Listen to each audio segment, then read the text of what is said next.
My boyfriend said I wasn't pretty or good enough for his dream life, so I decided to be petty and get revenge. But I accidentally went too far and he spiraled into a meltdown. He's now calling me 50 times a day from the hospital bed. I was sitting in an Italian restaurant with my best friend Ellie when I got the text. It was my boyfriend Derrick. Come over ASAP, we need to talk. I rolled my eyes because by this point I was already sick of his BS. We'd only been together for 2 months and already I felt trapped, used, and just all around depressed. But I was raised by parents who had been together for over 30 years, so I was always taught to work through problems instead of leaving it. Plus, I really did love him. Little did I know, he was getting ready to tell me something that made me wish we never met. I told Ellie about it, and she told me to call her afterwards and reminded me that she'd always be there. I thanked her, and as I drove to Derrick's, the overthinking kicked in. When I made it to his college dorm, he hugged me and welcomed me in. I remember sitting at the edge of the bed, curled up in a ball and bracing myself for what's to come. He took out his laptop and showed me his website earnings. After a year of grinding, he had finally made a profit of $50. I stared at him blankly, not knowing where this was going. Babe, as you can see, I'm going to be rich soon. I nodded, with a straight-faced emoji expression plastered on my face. So, I'm gonna need you to step up and start going to the gym. My face contorted into a shape I didn't even think was possible due to the limitations of facial muscular structure. Derrick then took out his phone, went into his camera roll, and proceeded to show me dozens of screenshots of corn stars, who I had nothing in common with, aside from our race, Asian. He told me that because his ambition was high, he could now, in theory, get any girl he wanted, and if I didn't start working to attain his dream body type, then he would have no choice but to break up with me. Tears stung my eyes. I thought about all the times I had critiqued myself in the mirror, all the times I found myself crying in the dressing room, how I had always reassured myself with the knowledge that my boyfriend thinks I'm beautiful, but that was a lie. Derrick wrapped his arms around me and proceeded to tell me that I deserved better, or in his words, someone that would choose my body type out of a row of faceless, unclothed girls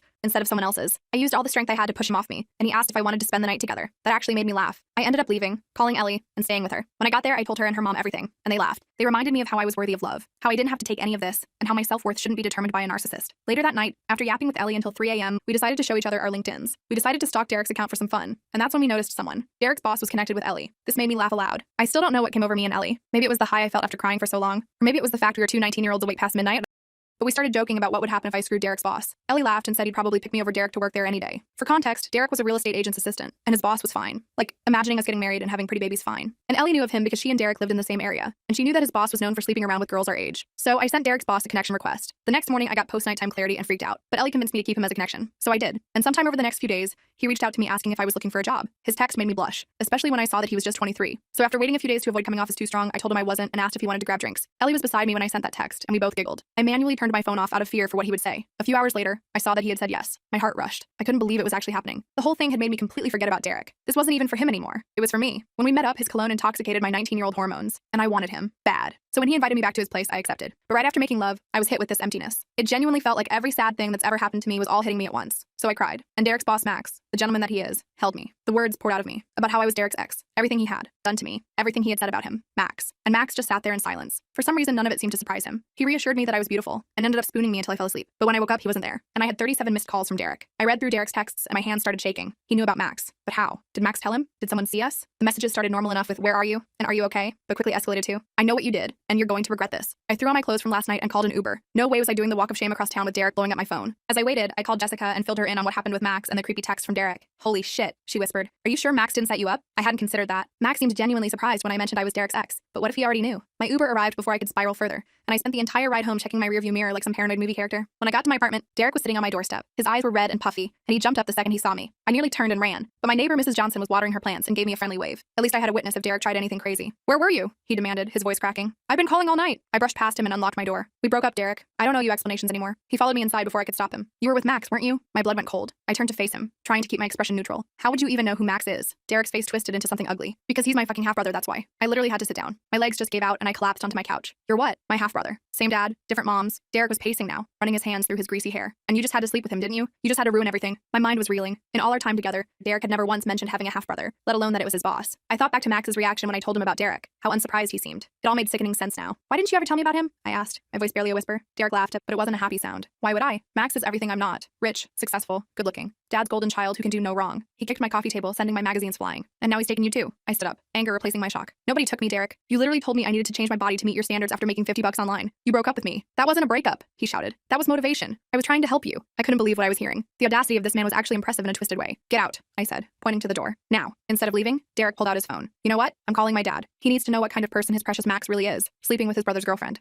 "Ex-girlfriend," I corrected. But Derrick wasn't listening. He was already dialing. I should have kicked him out, but morbid curiosity kept me rooted to the spot. Derrick put the phone on speaker as it rang. A gruff voice answered. "Derrick, this better be important. I'm in a meeting." "Dad, Max slept with my girlfriend," Derrick blurted out. There was a long pause on the other end. "And?" Derrick's face fell. "What do you mean and? He's my brother. That's messed up." "First of all," his dad said with a sigh that suggested this wasn't their first dramatic conversation, "from what Max told me, you and this girl broke up days ago. Second, you're an adult. Handle your own relationship problems instead of running to me like a child." I tried not to look satisfied, but it was hard. Derrick's face was turning an alarming shade of red. "You always take his side," Derrick shouted. "Always. What about the job? Are you going to let him him fire me too? Another long pause. Derrick, Max is your boss. If he fired you, I'm sure he had valid reasons. He fired me because of her. Derrick pointed at me like I was some kind of criminal. I shook my head. I never asked him to fire you. I didn't even know you were related until 2 minutes ago. Derrick's dad cleared his throat. Look, Derrick, this was your last chance. We agreed. No more handouts. You wanted to work for Max and he gave you a shot despite his reservations. If you couldn't make that work, that's on you. Derrick threw his phone across the room. It hit the wall and fell to the floor, the screen cracking. His dad's voice was still coming through, asking if he was still there. You ruined everything. Derrick hissed at me. Everything. He stormed out, slamming the door so hard my framed posters rattled. I picked up his broken phone and ended the call, my hands trembling. What had I just gotten myself into? I called Jessica right away and told her everything. She came over with emergency ice cream and wine, the universal cure for drama. We sat on my bedroom floor analyzing the situation like it was a true crime podcast. So Max is Derrick's half-brother, Jessica said for the 5th time, still processing. And Derrick got fired? I nodded, pouring more wine into my mug, because I'm a classy adult with proper stemware, obviously. Apparently. And his dad is totally done with him. Okay, but did Max know who you were when you connected on LinkedIn? Jessica asked the million-dollar question. I've been wondering the same thing. I don't know. He didn't seem shocked when I told him about Derrick, but he also didn't admit he already knew. You need to talk to him, Jessica declared. Like, now, I groaned. And say what? Hey, just found out you're my ex's brother. Did you sleep with me to mess with him? Or do you actually like me? Yes, exactly that. Jessica grabbed my phone and found Max's number from the text I'd sent her earlier. She typed out a message asking if we could meet tomorrow to talk, then showed it to me for approval. Send it, I said, liquid courage flowing through my veins. Max responded almost immediately, suggesting coffee at 10 a.m. No emoji, no explanation, just time and place. Very mysterious. I barely slept that night. My brain kept replaying scenarios. Was Max using me? Was Derrick going to show up at my door again? Was I in some weird family feud I knew nothing about? The coffee shop was bustling when I arrived the next morning. Max was already there, looking annoyingly perfect in jeans and a button-down shirt. He smiled when he saw me, and my stupid heart did a little flip despite everything. Thanks for meeting me, I said, sliding into the chair across from him. He'd already ordered my favorite drink, a detail I'd mentioned during our date. Max nodded. I figured we should talk after everything with Derrick. So you know he came to my place? He called me too, several times. Max ran a hand through his hair. Look, I should have been upfront with you. I knew who you were when you connected with me on LinkedIn. My stomach dropped. So this was all just to get back at Derrick? Max shook his head quickly. No, not at all. I was curious at first, I'll admit. Derrick talks about you all the time at work. Or did, I guess. But when we met, it wasn't about him. I wanted to believe him, but the whole situation felt so messy. Why didn't you tell me you were brothers? Half-brothers, Max corrected. And it's complicated. Derrick and I, we've never been close. Different moms, different upbringings. My dad left Derrick's mom when Derrick was a baby. Married my mom. Classic blended family disaster. I nodded, trying to understand. So you gave Derrick a job because your dad asked you to? Max sighed. Yes. Derrick kept failing at everything he tried, and my dad thought working for me might straighten him out. It was a disaster from day one. He was always late, spent most of his time working on his side hustle instead of actual work, and talked badly about me to the other employees. That sounded like the Derrick I knew. So you fired him?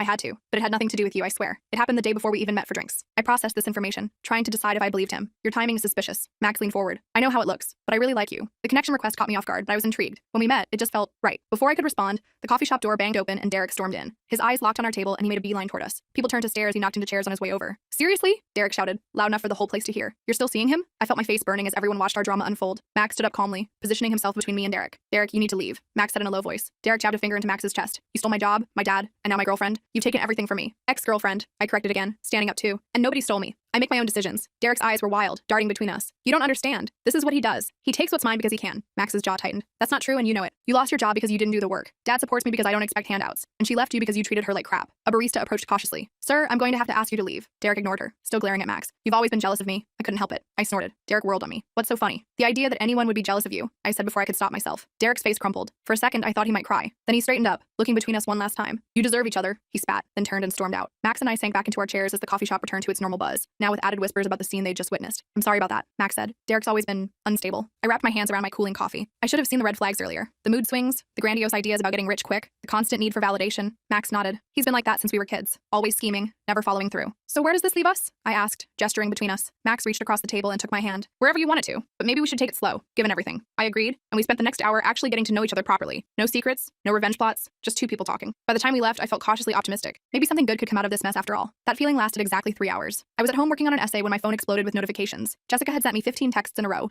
all variations of call me now and OMG check Instagram. I opened Instagram to find that Derrick had posted a series of screenshots, private messages between Max and his friends where they discussed me. The messages were from before we met, proving Max had known exactly who I was and had planned to get back at Derrick through his girlfriend. There were crude comments about my appearance and bets about how quickly Max could get me into bed. My hands shook as I called Max. He answered on the first ring. I can explain, he said immediately. Those messages are real, but they're from before we met. I was being a jerk, showing off to my friends. Once I actually met you, save it. I cut him off. You're just as bad as Derrick. You both used me. I hung up and burst into tears. Jessica came over immediately and held me while I cried. I felt so stupid. I'd played right into their family drama and gotten myself caught in the middle. Those messages were from a month ago, Jessica pointed out, looking through the screenshots again. Before you even sent the connection request. How did Derrick know to screenshot them back then? I hadn't thought of that. Maybe Max's friends told him? Jessica shook her head. Something doesn't add up. She was right. I texted one of Derrick's friends, Ryan, who I'd gotten along with during our brief relationship. I asked if he knew anything about the situation. He called me almost immediately. Derrick hacked Max's Instagram weeks ago, Ryan explained. He's had access to all his messages. He was constantly checking to see if Max was talking trash about him to their mutual friends. So he knew I was meeting Max before it even happened? I asked, my skin crawling. Yeah, he saw your connection request come through. He showed me the screenshots of Max's messages about you and was furious. But instead of confronting either of you, he decided to let it play out so he could expose you both. I thanked Ryan and hung up, feeling sick. Derrick had known everything from the beginning. He could have warned me about Max's true intentions, but instead, he let me walk right into it so he could play the victim later. I called Max back and explained what I learned. He was silent for a long moment. I still said those things, he finally admitted. I can't take that back. But after meeting you, everything changed. I was going to tell you everything yesterday, but then Derrick showed up. I didn't know what to believe anymore. Both brothers had manipulated me in different ways. I told Max I needed time to think and hung up. The next day, I woke up to more drama. Derrick had apparently shown up at his dad's house in the middle of the night, drunk and ranting about Max stealing his life. His dad had called the police to remove him from the property. Derrick then posted a rambling video online,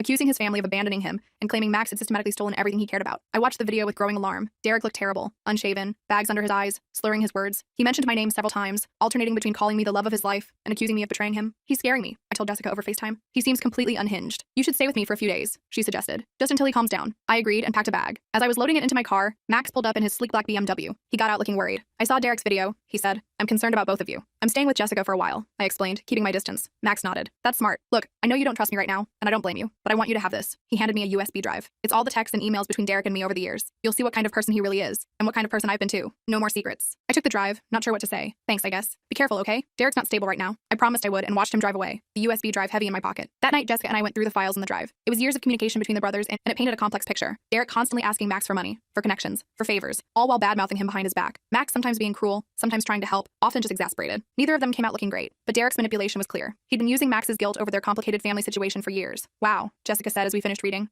Both these guys have serious issues. I nodded, emotionally drained. But Derrick seems actually dangerous right now. As if on cue, my phone rang with a call from Derrick. I let it go to voicemail. He immediately called again, and again, and again. Should I answer? I asked Jessica. She shook her head. Text him that you're safe but need space. If he keeps calling, we'll call the police. I sent the message. Derrick responded immediately. I need to see you. I'm not doing well. Please. My heart sank. Despite everything, I didn't want him to hurt himself. I showed Jessica the message. Call his dad, she suggested. He needs help, but not from you. I found the number from Derrick's broken phone, which I still had. His dad answered gruffly, but grew concerned when I explained the situation. He promised to check on Derrick and let me know he was okay. An hour later, he called back. Derrick's not at his apartment and he's not answering his phone. I'm getting worried. My stomach dropped. I thought about the wild look in Derrick's eyes at the coffee shop, his rambling video, his desperate texts. What if he did something drastic? Try Max, I suggested. Maybe Derrick went to confront him again. 20 minutes later, Max called me in a panic. Derrick's here. He's drunk and threatening to hurt himself if I don't make things right. I don't know what to do. I'm calling 911, I said immediately. What's your address? After giving the information to emergency services, I sat with Jessica in tense silence, waiting for news. An hour crawled by before Max called again. They took him to the hospital for evaluation, Max explained, his voice tired. He had pills with him. I don't know if he took any. Oh my God, I whispered. Is he going to be okay? I think so. They're keeping him for observation. Dad's with him now. Relief flooded through me. Thank you for calling them. You probably saved his life. He's still my brother, Max said simply. The next few days passed in a blur. Derrick was released from the hospital and admitted to an intensive outpatient program for depression and anxiety. His dad finally stepped up, taking time off work to help Derrick get settled in therapy and a new apartment away from campus. Max kept his distance from both Derrick and me, which I appreciated. He sent one text saying he was giving me space but was there if I needed anything. I didn't respond. A week after everything went down, I received a letter from Derrick. Not a text, an actual handwritten letter. His handwriting was neater than I expected. I'm sorry for everything, he wrote. I'm getting help now and realize how toxic I've been. You didn't deserve any of this. Neither did Max. I've been jealous of him my whole life, and instead of working on myself, I tried to bring him down to my level. I used you as a pawn in our family drama, and that was unforgivable. I don't expect you to forgive me, but I wanted you to know that I'm truly sorry and I'm working to be better. The letter felt sincere, but after everything that had happened, I wasn't sure what to believe anymore. I showed it to Jessica, who read it twice. Seems genuine, she said cautiously, but you don't owe him a response. I nodded, folding the letter and putting it away. I needed time to process everything before deciding how to move forward. With Derrick, with Max, with all of it. 2 days later, I ran into Max at the campus library. It was awkward at first, both of us fumbling through small talk about classes and the weather. Finally, I asked the question that had been bothering me. Those messages to your friends about me, were you really just trying to get revenge on Derrick? Max looked genuinely ashamed. At first, yes. I saw your connection request and thought it was a perfect opportunity to mess with him. It was immature and cruel, and I'm sorry. But when we actually met, everything changed. I really did like you. Still do. The revenge plot seemed stupid and petty compared to actually getting to know you. I nodded, not sure what to say. Part of me wanted to believe him, but trust was hard to rebuild. How's Derrick doing? I asked, changing the subject. Better, I think. We're actually talking, really talking, for the first time in years. Our dad is finally acknowledging his role in our messed up relationship. It's a start, I smiled, genuinely happy to hear that. That's good. He deserves a chance to get better. So do we, Max said softly. Not as a couple necessarily, but as people who got caught in a toxic situation we didn't create. He was right. I hadn't caused the brothers' lifelong feud, but I'd been swept up in it all the same. Now it was time to decide what I wanted, separate from either of them. I need more time, I told Max honestly. This whole situation has been a lot to process. He nodded in understanding. Take all the time you need. I'll be here, as a friend, if nothing else. As I walked away, I felt lighter somehow. The drama wasn't entirely over,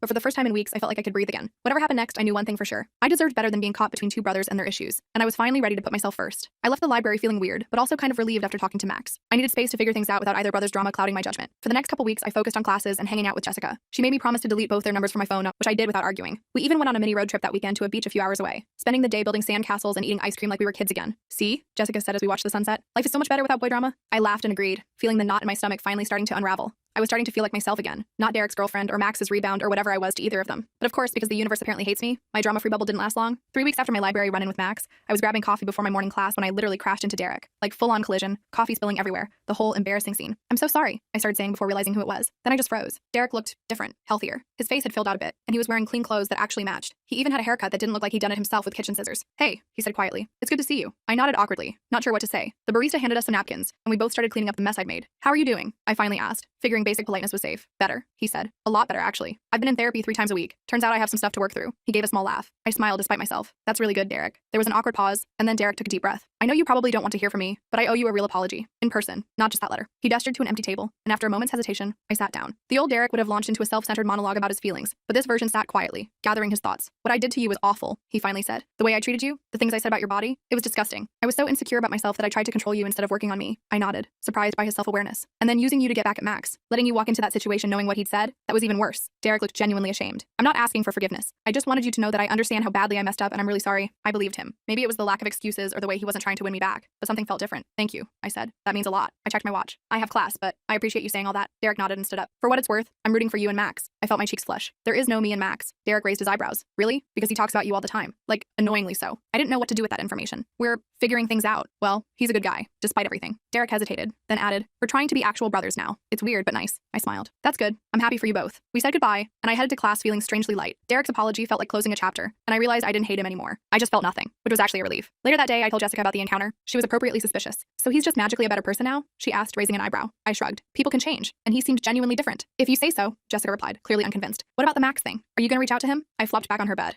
"I don't know. Part of me wants to, but it still feels complicated." "Girl, everything with you is complicated." Jessica laughed. "But for real, if you like him, maybe give it a shot. Just take it super slow." I was still considering it when my phone buzzed with a text from an unknown number. It was Max. Apparently he'd gotten a new phone and wanted to make sure I had his number just in case. I stared at the message for a solid 5 minutes before responding with a simple, "Thanks." Jessica rolled her eyes at my lame reply, but I wasn't ready to dive back into anything yet. A week later, I got another text from Max asking if I wanted to get coffee sometime, as friends. I agreed, and we set a date for Saturday afternoon. I was nervous when I arrived at the coffee shop, but Max was casual and didn't try to push anything romantic. We talked about classes, movies, our families, normal stuff that had nothing to do with Derrick or the drama. It was nice. As we were leaving, Max mentioned that his dad was hosting a small birthday dinner for him the following weekend. "Derrick will be there," he said carefully, "but so will a bunch of other people. If you wanted to come, I'd really like that." I hesitated. "I don't know Max. That seems like it could be awkward." "Totally understand," he said quickly. "No pressure at all." I thought about it for the next few days. Part of me was curious to see the brothers together now that they were supposedly working on their relationship. And I did like Max, but was I ready to dive back into their family dynamic? I called Jessica for advice, and she surprised me by encouraging me to go. "Just don't go alone," she said. "Take me as your buffer." So that's how I ended up walking into Max's dad's fancy house the following Saturday with Jessica as my +1. I was super nervous, but Max greeted us warmly and introduced us around. His dad shook my hand firmly, studying my face like he was trying to place me. "Ah," he finally said. "You're the girl from the coffee shop incident." He smiled kindly. "I'm glad you came. Max hasn't stopped talking about you." I felt my face heat up as Max groaned. "Dad, seriously?" His dad laughed and moved on to greet other guests. I spotted Derrick in the corner, talking to an older woman I assumed was his mom. He saw me and gave a small wave but didn't come over, which I appreciated. The evening was surprisingly pleasant. Max's friends were funny and welcoming, the food was amazing, and I actually had a good time. After dinner, I stepped outside onto the back porch to get some air and found Derrick already there. "Not awkward at all," I joked, turning to go back inside. "Wait," Derrick said. "You don't have to leave. I was actually about to go help Mom with the dessert." I nodded and moved to the railing, looking out at the perfectly manicured backyard. Derrick hesitated in the doorway. "I meant what I said before," he told me. "I'm glad you came tonight. Max really likes you, and you deserve someone who appreciates you." Before I could respond, he went back inside. I stood there processing his words when Max came out a few minutes later. "Everything okay?" he asked. "I saw Derrick talking to you." "Yeah, it's fine," I assured him. "He was actually being nice. It's weird." Max laughed. "Tell me about it." "Family therapy is making him almost tolerable." We stood side by side, watching the stars come out. It was nice, comfortable in a way I hadn't expected. "I'm sorry about everything that happened," Max said suddenly. "I know I've said it before, but I really am. You got caught in the middle of our messed up family drama, and that wasn't fair."